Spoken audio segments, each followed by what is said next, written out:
Matamu sudah berubah. Mungkin kamu belum menyadarinya sepenuhnya. Mungkin kamu baru menyadari bahwa sesuatu berbeda tapi belum bisa menamakannya. Tapi ada pergeseran yang sudah terjadi dalam dirimu. Cara kamu melihat orang-orang, cara kamu melihat situasi, cara kamu melihat dirimu sendiri. Hal-hal yang dulu terasa penting sekarang terasa tidak lagi sepenting itu. Orang-orang yang dulu bisa menguras energimu, sekarang tidak lagi memiliki daya tarik yang sama atasmu.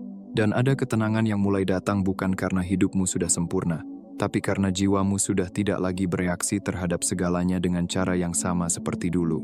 Itu bukan kebetulan.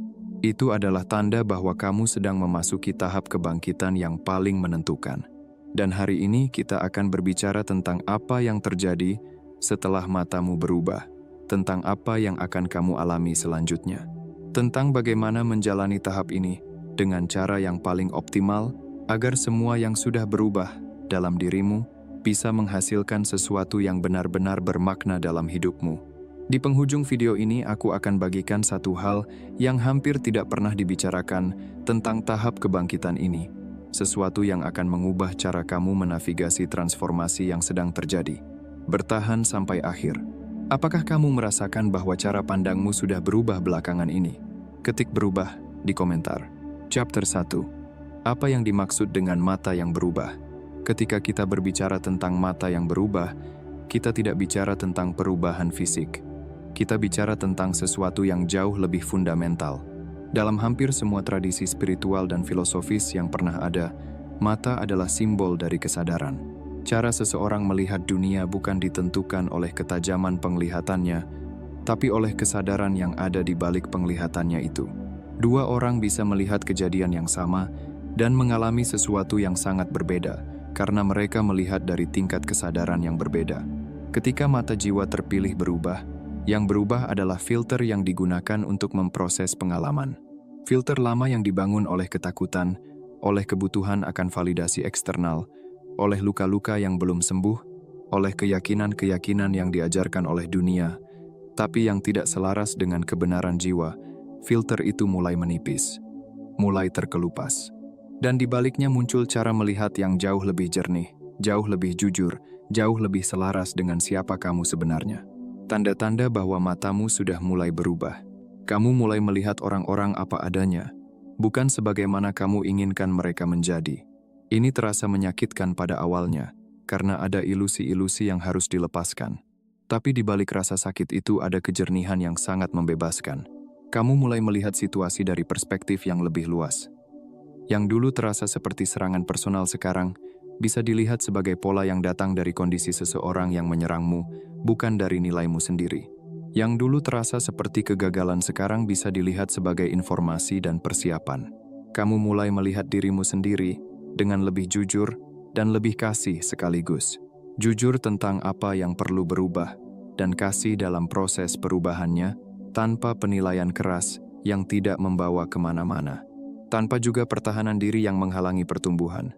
Dan kamu mulai melihat dunia sebagai sesuatu yang bisa kamu navigasi. Bukan sesuatu yang terjadi kepadamu tanpa kamu punya peran di dalamnya. Tapi perubahan ini bukan tanpa harga. Dan itu adalah sesuatu yang perlu kita bicarakan dengan jujur. Ketika cara pandangmu berubah, dunia di sekitarmu tidak otomatis berubah. Dan itulah yang membuat fase ini menjadi salah satu yang paling menantang dalam seluruh perjalanan kebangkitan. Kamu sudah berubah, tapi lingkungan, orang-orang, dan situasi di sekitarmu mungkin masih sama. Dan gap antara siapa kamu sekarang dengan lingkungan yang belum ikut berubah itu bisa terasa sangat berat. Berat itu adalah bagian dari prosesnya, dan cara menavigasinya dengan benar adalah sesuatu yang akan kita bahas secara mendalam hari ini. Chapter 2. 5 yang terjadi selanjutnya. Setelah matamu berubah, ada 5 hal yang hampir pasti akan kamu alami.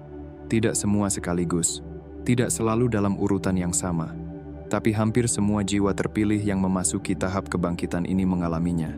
Pertama, hubungan-hubungan mulai tersortir dengan sendirinya. Ini adalah salah satu yang paling terasa dan seringkali paling mengejutkan. Kamu tidak melakukan apapun yang dramatis. Tidak ada konfrontasi besar, tidak ada pengumuman bahwa kamu sudah berubah. Tapi orang-orang di sekitarmu mulai merespons secara berbeda.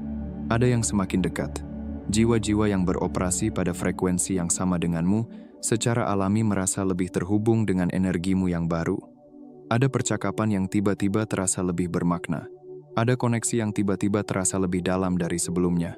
Dan ada yang semakin jauh. Hubungan yang selama ini dipertahankan oleh kebutuhan satu sama lain, oleh rasa tidak enak, oleh ketakutan untuk berkata tidak, mulai terasa tidak lagi memiliki fondasi yang cukup kuat. Orang-orang yang tidak bisa atau tidak mau berkomunikasi di tingkat yang kamu sudah capai mulai menjauh, bukan karena ada yang salah dengan mereka, tapi karena frekuensi kalian sudah tidak lagi sama. Biarkan proses ini terjadi. Jangan paksa untuk mempertahankan yang sudah waktunya untuk berubah. Dan jangan takut kehilangan koneksi yang tidak lagi selaras dengan siapa kamu sekarang. Yang pergi membuat ruang untuk yang lebih selaras datang. Apakah kamu sedang merasakan pergantian orang-orang dalam hidupmu belakangan ini? Ketik 1111 di komentar. Kedua, kamu mulai kehilangan toleransi terhadap kepalsuan. Ini bisa terasa tidak nyaman pada awalnya. Tapi ini adalah tanda yang sangat sehat dari mata yang sudah berubah. Percakapan yang tidak bermakna mulai terasa melelahkan dengan cara yang sebelumnya tidak pernah kamu sadari. Situasi di mana kamu diminta untuk berpura-pura bahwa sesuatu yang salah adalah baik-baik saja, mulai terasa sangat tidak bisa ditolerir. Versi dirimu yang dulu mungkin bisa menahan itu dengan cukup baik. Versi kamu yang sekarang tidak bisa lagi melakukannya tanpa merasakan ketegangan yang sangat nyata. Bukan karena kamu menjadi lebih sulit atau lebih tidak kooperatif, tapi karena jiwamu sudah tidak lagi bersedia menghabiskan energinya untuk mempertahankan hal-hal yang tidak selaras dengan kebenaran yang sekarang kamu lihat dengan sangat jelas. Ketiga, keputusanmu menjadi lebih jelas dan lebih cepat. Salah satu hadiah terbesar dari mata yang sudah berubah adalah kejernihan dalam mengambil keputusan. Yang dulu membutuhkan analisis panjang, pertimbangan berulang, dan masih tetap terasa tidak yakin sekarang seringkali terasa jauh lebih jelas. Bukan karena keputusan itu menjadi lebih mudah secara objektif, tapi karena filter yang dulu mengaburkan penglihatan sudah mulai hilang. Kamu bisa melihat dengan lebih jelas apa yang benar-benar penting, dan apa yang hanya terasa penting karena ego atau ketakutan. Kamu bisa membedakan dengan lebih akurat antara intuisi yang sesungguhnya dan keinginan yang menyamar sebagai intuisi. Keempat, waktu terasa berbeda. Ini adalah salah satu pengalaman yang paling aneh, tapi paling konsisten dilaporkan oleh jiwa-jiwa yang sedang dalam tahap kebangkitan ini. Ada perasaan bahwa waktu sedang bergerak lebih cepat dari biasanya, bahwa ada urgensi yang tidak bisa dijelaskan untuk melakukan hal-hal tertentu, bahwa ada hal-hal yang dulu bisa ditunda tanpa masalah, yang sekarang terasa tidak bisa ditunda lagi. Bersamaan dengan itu, ada juga kemampuan baru untuk hadir di momen saat ini dengan lebih penuh, lebih bisa menikmati hal-hal kecil yang sebelumnya terlewatkan, lebih bisa menghargai percakapan, pemandangan, momen keheningan yang dulu diabaikan begitu saja. Kelima, kamu mulai menarik situasi dan kesempatan yang berbeda. Ini adalah yang paling terlihat dari luar tapi yang paling sulit untuk dijelaskan mengapa terjadi. Ketika cara pandangmu berubah, sesuatu dalam cara kamu bergerak di dunia juga berubah. Cara kamu berbicara, cara kamu mendengarkan, cara kamu hadir dalam sebuah ruangan. Dan perubahan-perubahan yang mungkin terasa sangat halus itu menciptakan pergeseran dalam jenis energi yang kamu pancarkan. Dan jenis energi yang kamu pancarkan menentukan jenis energi yang kamu tarik. Situasi yang berbeda, orang yang berbeda, kesempatan yang berbeda, bukan karena semesta tiba-tiba lebih baik kepadamu, tapi karena kamu sudah berubah menjadi seseorang yang bisa melihat dan merespons dengan tepat terhadap hal-hal yang selalu ada, tapi yang sebelumnya tidak bisa kamu lihat dari filter lamamu. Chapter 3. Tantangan yang tidak diceritakan. Sekarang aku perlu berbicara tentang sesuatu yang hampir tidak pernah dimasukkan ke dalam pembicaraan tentang kebangkitan dan transformasi. Tantangannya, karena ada narasi yang sangat populer yang menggambarkan kebangkitan spiritual sebagai sesuatu yang indah dan ringan. Cahaya, kedamaian, keharmonisan. Dan memang ada elemen-elemen itu. Tapi ada juga sisi yang tidak sering diceritakan, sisi yang sangat nyata dan yang perlu kamu ketahui agar kamu tidak merasa ada yang salah ketika kamu mengalaminya. Tantangan pertama, kesepian yang baru. Ketika cara pandangmu berubah, ada kemungkinan bahwa kamu akan merasakan jenis kesepian yang berbeda dari sebelumnya. Bukan kesepian karena tidak ada orang di sekitarmu, Tapi kesepian karena jumlah orang yang bisa benar-benar kamu ajak bicara di tingkat yang sekarang kamu butuhkan mungkin lebih sedikit dari sebelumnya. Percakapan yang dulu cukup terasa tidak cukup lagi. Topik-topik yang dulu membuat kamu engage tidak lagi memiliki daya tarik yang sama. Dan menemukan jiwa-jiwa yang beroperasi pada kedalaman yang sama dengan kamu sekarang membutuhkan waktu. Ini bukan tanda bahwa kamu menjadi sombong atau terlalu selektif. Ini adalah realita dari perjalanan yang sedang kamu tempuh. Dan satu-satunya cara melewatinya adalah dengan bersabar, dengan terus menjadi dirimu yang sesungguhnya, dan dengan mempercayai bahwa jiwa-jiwa yang selaras akan menemukan jalannya kepadamu. Tantangan kedua, periode di mana kamu tidak tahu siapa kamu lagi. Ini adalah fase yang sering tidak dibicarakan, tapi hampir selalu dialami oleh jiwa yang sedang berada di ambang perubahan besar. Sebuah fase sunyi, membingungkan, dan terkadang membuatmu mempertanyakan segalanya. Kamu mulai menyadari bahwa dirimu yang lama sudah tidak lagi cocok untuk kamu jalani. Cara berpikir lama terasa sempit, kebiasaan lama terasa asing, bahkan hal-hal yang dulu membuatmu merasa menjadi dirimu, kini terasa tidak lagi merepresentasikan siapa kamu sebenarnya. Namun di saat yang sama, versi baru dari dirimu belum sepenuhnya terbentuk. Kamu belum bisa menjelaskan siapa kamu sekarang dengan jelas. Kamu belum punya definisi yang stabil. Kamu belum merasa pasti. Dan berada di ruang tanpa kepastian ini bisa terasa sangat tidak nyaman. Seperti berjalan dalam kabut, tanpa arah yang benar-benar terlihat jelas.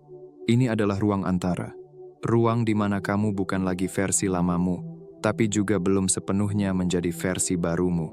Dan banyak orang merasa panik di fase ini, karena pikiran manusia terbiasa mencari kepastian, terbiasa ingin memberi label, terbiasa ingin tahu, aku ini siapa sebenarnya. Tapi justru disinilah letak kedalaman prosesmu. Ruang antara ini bukan kesalahan, ini bukan tanda bahwa kamu tersesat. Ini adalah tempat di mana identitas lamamu perlahan dilepaskan, dan identitas barumu sedang dibentuk dengan lebih jujur. Disinilah kamu belajar hidup tanpa topeng. Disinilah kamu mulai mengenal dirimu bukan dari label, tapi dari kesadaran. Dan jiwa yang mampu bertahan di fase ini tanpa terburu-buru mencari jawaban instan, tanpa memaksakan identitas baru hanya demi merasa aman, adalah jiwa yang sedang membangun fondasi yang sangat kuat. Karena ketika akhirnya kamu menjadi, itu bukan karena kamu memilih label baru, tapi karena kamu benar-benar telah menyatu dengan siapa dirimu. Tantangan ketiga, orang-orang yang tidak mengerti. Perubahan dalam dirimu tidak hanya berdampak pada dirimu sendiri. Ia juga memengaruhi hubungan-hubungan di sekitarmu. Dan ini adalah bagian yang sering terasa paling berat. Karena orang-orang yang tidak mengerti bukanlah orang asing. Mereka adalah orang-orang yang kamu sayangi. Orang-orang yang pernah mengenalmu dengan sangat dekat. Orang-orang yang terbiasa dengan versi lamamu. Ketika kamu berubah, mereka merasakan pergeseran itu. Beberapa dari mereka mungkin bingung. Beberapa merasa kehilangan sosok yang dulu mereka kenal. Beberapa mencoba menarikmu kembali, bukan karena mereka ingin menahanmu, tapi karena itulah satu-satunya versi dirimu yang mereka pahami. Dan tanpa disadari, kamu bisa merasa terjebak di antara dua pilihan, menjadi dirimu yang baru, atau tetap menjadi versi lama agar orang lain tetap nyaman. Ini adalah ujian kedewasaan batin. Karena di titik ini, kamu belajar satu hal yang sangat dalam, bahwa pertumbuhan seringkali tidak nyaman, bukan hanya untukmu, tapi juga untuk orang lain. Menghadapi ini membutuhkan dua jenis kasih yang berjalan bersamaan.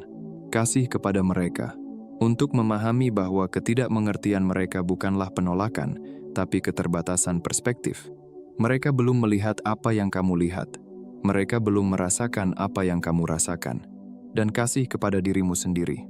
Untuk tidak mengecilkan dirimu. Untuk tidak kembali ke pola lama hanya agar diterima. Untuk tetap menghormati prosesmu. Meskipun itu berarti kamu tidak selalu dimengerti. Kamu tidak harus memutus hubungan. Kamu juga tidak harus memaksakan pemahaman. Yang kamu butuhkan adalah keseimbangan. Tetap hadir dengan penuh hormat. Tetap berkomunikasi dengan lembut, tapi juga tetap teguh dalam siapa kamu sedang menjadi. Karena pada akhirnya, orang yang benar-benar ditakdirkan untuk berjalan bersamamu akan perlahan menyesuaikan diri dengan perubahanmu. Dan yang tidak, akan menemukan jalannya sendiri. Dan itu bukan kehilangan. Itu adalah penyelarasan. Sebentar sebelum kita lanjutkan, Aku tahu bahwa apa yang baru saja kita bicarakan tentang tantangan kebangkitan ini mungkin menyentuh sesuatu yang sedang sangat nyata dalam hidupmu sekarang. Dan mungkin ada hal-hal yang ingin kamu bicarakan dengan seseorang yang mengerti, bukan hanya yang memberikan nasihat generik, tapi yang benar-benar hadir dan mendengarkan. Bergabunglah dengan komunitas subscriber khusus. Sebagai anggota, kamu mendapat hak istimewa untuk bertanya dan curhat secara pribadi langsung kepada admin, pandangan mata, melalui email, dibalas penuh perhatian. Link di deskripsi dan komentar yang disematkan. Link ada di deskripsi dan komentar yang disematkan. Kamu tidak harus melewati ini sendirian. Sekarang kita masuk ke bagian yang paling penting dari video ini, cara menavigasi tahap ini dengan optimal. Chapter 4. Cara menavigasi tahap ini dengan optimal. Mengetahui bahwa kamu sedang berada di fase kebangkitan. Yang paling menentukan adalah sebuah kesadaran yang kuat. Tapi kesadaran saja tidak cukup. Banyak orang sampai di titik ini, merasakan perubahan besar dalam diri mereka, namun akhirnya kembali terseret ke pola lama, karena tidak tahu bagaimana menjaga arah. Disinilah perbedaannya. Bukan hanya tentang apa yang kamu rasakan, tapi bagaimana kamu bergerak setelahnya. Bagaimana kamu menjaga energi, keputusan, dan fokusmu agar tetap selaras dengan versi dirimu yang baru. Pertama, berhenti mencoba menjelaskan dirimu kepada orang yang belum siap untuk mengerti. Ini adalah jebakan halus yang sering tidak disadari. Ketika kamu berubah, ketika cara pandangmu mulai berbeda, ada dorongan alami untuk menjelaskan dirimu, untuk membuat orang lain mengerti. Kenapa kamu berpikir seperti ini? Kenapa kamu memilih jalan ini? Namun tidak semua orang berada di frekuensi yang sama. Tidak semua orang memiliki pengalaman batin yang bisa membuat mereka memahami apa yang kamu rasakan. Dan ketika kamu terus memaksakan penjelasan kepada mereka, yang terjadi bukanlah pemahaman, tapi kelelahan. Kamu mulai menguras energimu untuk sesuatu yang sebenarnya tidak perlu. Kebenarannya sederhana. Tidak setiap orang ditakdirkan untuk memahami perjalananmu. Dan itu tidak masalah. Kamu tidak perlu validasi dari luar untuk memastikan bahwa langkahmu benar. Kamu tidak perlu persetujuan untuk menjadi dirimu yang sebenarnya. Semakin kamu mencoba menjelaskan kepada orang yang belum siap, semakin kamu menjauh dari pusat dirimu sendiri. Alihkan energi itu. Gunakan untuk membangun. Gunakan untuk memperdalam. Gunakan untuk bertumbuh. Biarkan hidupmu yang berbicara. Karena pada akhirnya, perubahan yang nyata tidak membutuhkan penjelasan panjang. Orang akan melihatnya dari caramu bersikap, dari keputusanmu, dari ketenanganmu, dari hasil yang kamu ciptakan. Dan itu akan menjadi bukti yang jauh lebih kuat daripada kata-kata. Kedua, hormati ritme transformasimu sendiri. Di dunia yang serba cepat ini, ada tekanan yang tidak terlihat namun sangat kuat. Tekanan untuk terlihat sudah sampai. Tekanan untuk menunjukkan bahwa kamu sudah berubah, sudah sembuh, sudah menjadi versi terbaikmu. Media sosial memperkuat ilusi ini. Kamu melihat orang lain seolah-olah mereka sudah selesai dengan prosesnya. Seolah-olah mereka selalu stabil, selalu kuat, selalu tahu arah. Padahal kenyataannya tidak seperti itu. Kebangkitan yang sesungguhnya tidak pernah rapi. Ia tidak linear. Ia tidak selalu naik. Ia tidak selalu terang. Ada hari-hari di mana kamu merasa sangat terhubung, sangat jelas, sangat kuat. Tapi ada juga hari-hari di mana kamu kembali merasa ragu, lelah, bahkan bingung dengan dirimu sendiri. Ada momen di mana kamu merasa sudah melangkah jauh, lalu tiba-tiba seperti ditarik kembali ke pola lama. Dan itu bukan kegagalan. Itu adalah bagian dari integrasi. Transformasi sejati bukan tentang menjadi sempurna, tapi tentang menjadi semakin sadar di setiap fase. Bahkan di saat kamu jatuh kembali, kamu tidak lagi menjadi orang yang sama seperti sebelumnya. Ada kesadaran baru yang tetap tinggal di dalam dirimu. Itulah pertumbuhan. Berhenti membandingkan perjalananmu dengan orang lain, karena yang kamu lihat dari luar hanyalah potongan kecil, bukan keseluruhan cerita. Kamu tidak tahu proses yang mereka lalui, dan mereka juga tidak akan pernah sepenuhnya memahami prosesmu. Setiap jiwa memiliki ritmenya sendiri. Ada yang bergerak cepat, ada yang lambat, ada yang terlihat dramatis, ada yang berjalan dalam diam. Tapi bukan kecepatan yang menentukan kedalaman. Yang menentukan adalah kejujuranmu dalam menjalani setiap prosesnya. Hormati dirimu. Hormati setiap fase. Hormati bahkan kebingunganmu. Karena di dalamnya ada sesuatu yang sedang disusun ulang. Semakin kamu berhenti melawan ritmemu sendiri, semakin kamu akan merasakan kedamaian dalam perjalanan ini. Dan dari kedamaian itu, muncul kekuatan yang jauh lebih stabil. Karena pada akhirnya, kebangkitan bukan tentang seberapa cepat kamu sampai, tapi tentang seberapa utuh kamu menjadi saat kamu benar-benar tiba. Ketiga, disiplin adalah bahasa baru dari jiwamu yang berubah. Ini adalah sesuatu yang mungkin tidak pernah kamu bayangkan sebelumnya. Banyak orang mengira bahwa kebangkitan spiritual akan membuat hidup terasa selalu ringan, mengalir, dan tanpa usaha. Seolah-olah semuanya akan terjadi begitu saja tanpa perlu perjuangan. Namun kenyataannya, justru di titik inilah sesuatu yang jauh lebih kuat mulai muncul dalam dirimu. Dorongan untuk hidup dengan disiplin. Bukan disiplin yang kaku, yang menekan, atau yang membuatmu merasa terjebak. Ini bukan tentang bangun pagi karena harus, atau menjalani rutinitas karena takut tertinggal. Ini adalah bentuk disiplin yang berbeda. Disiplin yang lahir dari dalam. Disiplin yang muncul karena kamu mulai mengenali dirimu dengan lebih jernih. Kamu mulai tahu siapa dirimu sebenarnya. Kamu mulai memahami arah hidupmu. Dan dari kesadaran itu, muncul sebuah komitmen yang tidak lagi bisa kamu abaikan. Kamu tidak lagi ingin hidup setengah-setengah. Kamu tidak lagi nyaman dengan kebiasaan lama yang menjauhkanmu dari versi terbaik dirimu. Disinilah disiplin menjadi bahasa baru jiwamu. Bukan sekadar tindakan, tapi ekspresi dari kesadaranmu. Kamu mulai memilih dengan lebih sadar. Apa yang kamu konsumsi, apa yang kamu lakukan, dengan siapa kamu menghabiskan waktu.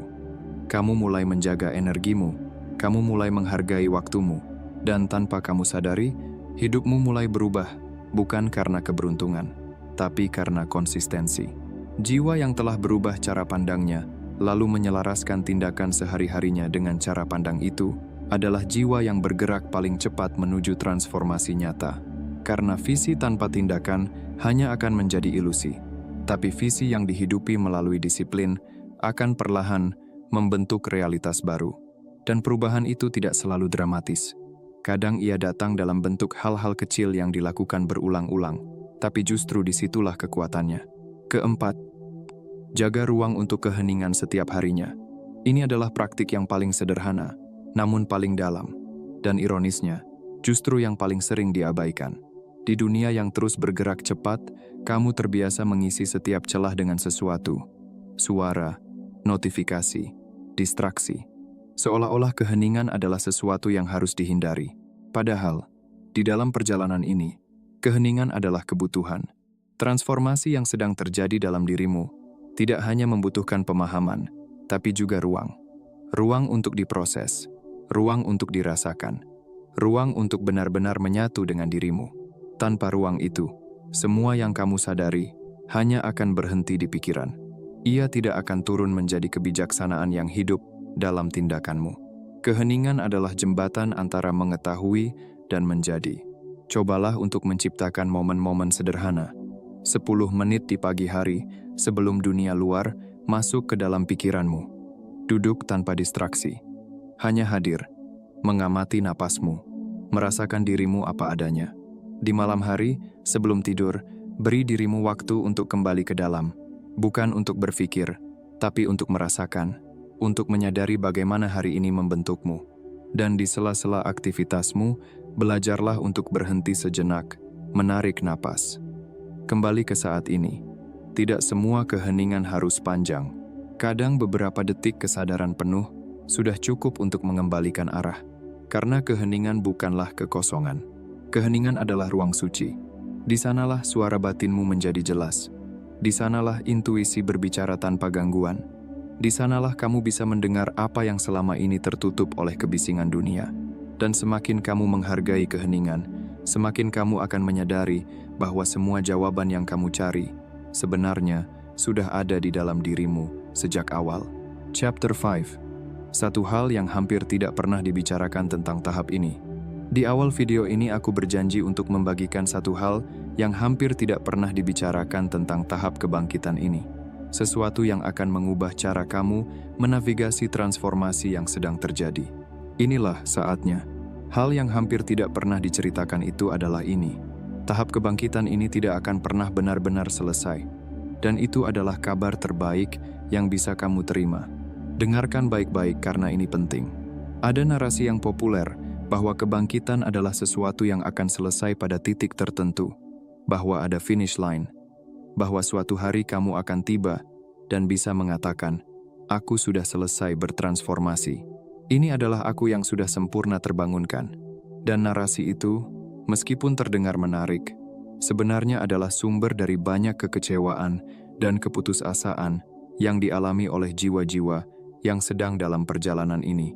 Karena mereka terus merasa belum sampai, terus merasa kurang, terus membandingkan diri dengan versi ideal yang entah kapan akan tercapai. Kebenaran yang lebih dalam adalah ini. Kebangkitan bukan tujuan. Kebangkitan adalah cara hidup. Setiap hari membawa lapisan pemahaman baru. Setiap pengalaman membawa kesempatan untuk melihat lebih dalam. Setiap tantangan membawa undangan untuk tumbuh ke tingkat yang berikutnya. Tidak ada puncak yang setelahnya, tidak ada lagi yang perlu didaki. Dan ketika kamu memahami ini, cara kamu menjalani proses transformasi ini berubah secara fundamental. Kamu berhenti mencari kapan kamu akan selesai dan mulai menemukan makna dalam setiap tahap perjalanannya. Kamu berhenti mengukur kemajuanmu, dari seberapa jauh kamu, dari tujuan yang tidak pernah ada, dan mulai menghargai seberapa dalam kamu sudah hadir di momen ini. Kebangkitanmu bukan peristiwa yang akan terjadi. Kebangkitanmu adalah yang sedang terjadi, sekarang, di saat ini. Dalam setiap pilihan yang kamu buat untuk hidup dengan lebih sadar, lebih jujur, dan lebih selaras dengan siapa kamu sebenarnya. Matamu sudah berubah, dan itu akan terus berubah. Semakin jernih, semakin dalam, semakin luas. Bukan karena kamu belum cukup, tapi karena kamu terus tumbuh. Dan pertumbuhan yang tidak pernah berhenti adalah tanda dari jiwa yang paling hidup. Kita sudah berjalan sangat jauh bersama hari ini. Tentang apa artinya mata yang berubah. Tentang 5 hal yang terjadi selanjutnya. Tentang tantangan yang tidak diceritakan. Tentang cara menavigasinya. Dan tentang kebenaran yang paling membebaskan dari seluruh perjalanan kebangkitan. Kamu tidak sedang menuju kebangkitanmu. Kamu sedang berada di dalamnya. Sekarang, dalam video ini, dalam pilihan untuk hadir, untuk mendengarkan, untuk terbuka terhadap apa yang perlu didengar. Dan itu sudah cukup, lebih dari cukup. Karena jiwa yang bersedia untuk terus melihat dengan lebih jelas adalah jiwa yang tidak pernah bisa berhenti bertumbuh. Jagalah matamu, karena sekarang mereka sudah melihat dengan cara yang tidak bisa dikembalikan. Dan dunia yang kamu lihat dengan mata yang sudah berubah itu adalah dunia yang jauh lebih kaya, jauh lebih bermakna, dan jauh lebih selaras dengan siapa kamu sebenarnya. Matamu sudah berubah. Sekarang gunakan penglihatan barumu untuk membangun hidup yang setara dengan siapa kamu sebenarnya. Sebelum kita berpisah, satu pertanyaan. Dari 5 hal yang terjadi setelah mata berubah yang kita bicarakan tadi, hubungan yang tersortir, kehilangan toleransi kepalsuan, keputusan yang lebih jelas, waktu yang terasa berbeda, menarik, situasi yang berbeda, mana yang paling kamu kenali, sedang terjadi dalam hidupmu sekarang. Tulis nomornya di komentar, 1-5, dan ceritakan sedikit jika kamu mau. Aku baca semua komentar. Dan jika ada seseorang yang kamu tahu sedang melewati perubahan besar dalam hidupnya, dan sedang mencari pemahaman tentang apa yang sedang terjadi, bagikan video ini kepada mereka. Karena mungkin ini adalah penjelasan yang sudah lama mereka butuhkan. Apakah kamu siap untuk tahap kebangkitan selanjutnya? Ketik siap di komentar. Dan untuk perjalanan yang lebih personal, bergabunglah dengan komunitas subscriber khusus.